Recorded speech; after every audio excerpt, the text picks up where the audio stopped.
বিসমিল্লাহির রহমানির রহিম। ইসলামের ইতিহাস। আসহাবুল উখদুদ গর্তবাসীগণ। সিরিয়া এবং হেজাজের মধ্যে নাজরান নামে একটি জনপদ ছিল। এদের সম্রাট এবং সমগ্র জাতি মূর্তি পূজক ছিল। সেখানে একজন জাদুকর ছিল। ওই জাদুকরের প্রভাবেই শাসন কাজ চলছিল। যখন তার মৃত্যুর সময় ঘনিয়ে এলো, সে বাদশার নিকট আবেদন করল, আমাকে একজন বিচক্ষণ ছেলে দেওয়া হোক, যাকে আমি আমার বিদ্যা শিখিয়ে দেব। সুতরাং বাদশাহ আবদুল্লাহ ইবনে তামুর নামে একটি ছেলেকে দিল। সে জাদু শিখতে লাগলো। একদিন রাস্তায় একজন বাহিরের ধর্মীয় পণ্ডিতের সঙ্গে সাক্ষাৎ হলো। ইনি সঠিক ধর্মের উপর প্রতিষ্ঠিত ছিলেন। তিনি গোপনভাবে এর হাতে দিন গ্রহণ করে সঠিক দিনের প্রচার শুরু করে দিলেন। ফলে মানুষ ঈমান গ্রহণ করতে লাগলো। বাদশাহ যখন এটা জানতে পারল, তখন এই ছেলেটাকে মেরে ফেলার বিভিন্ন প্রকার চক্রান্ত করল, কিন্তু সে তাতেও ব্যর্থ হলো।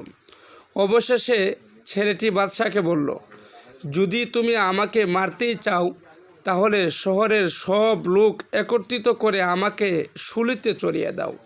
তারপর বিসমিল্লাহি রব্বিল গোলাম, এই ছেলের প্রতিপালক আল্লাহর নামে বলে আমার উপর তীর চালাও। বাদশাহ এই রকমই করল।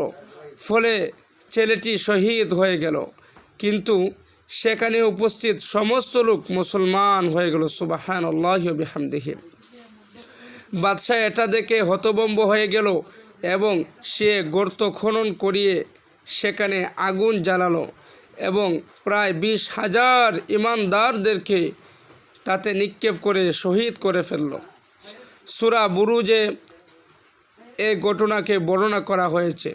আল্লাহ সুবহানাহু ওয়া তাআলা যেন আমাদের সবাইকে ওনাদের মতো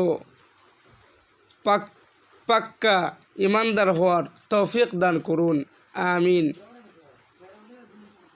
ইসলামের ইতিহাসের আরও নিত্য নতুন ভিডিও পেতে আমার এই পেজের সাথে বা চ্যানেলের সাথে থাকুন। আসসালামু আলাইকুম রহমতুল্লাহ। বুরুজে এই ঘটনাকে বর্ণনা করা হয়েছে। আল্লাহ সুবহানাহু ওয়া তাআলা যেন আমাদের সবাইকে ওনাদের মতো পাক্কা ঈমানদার হওয়ার তৌফিক দান করুন, আমিন।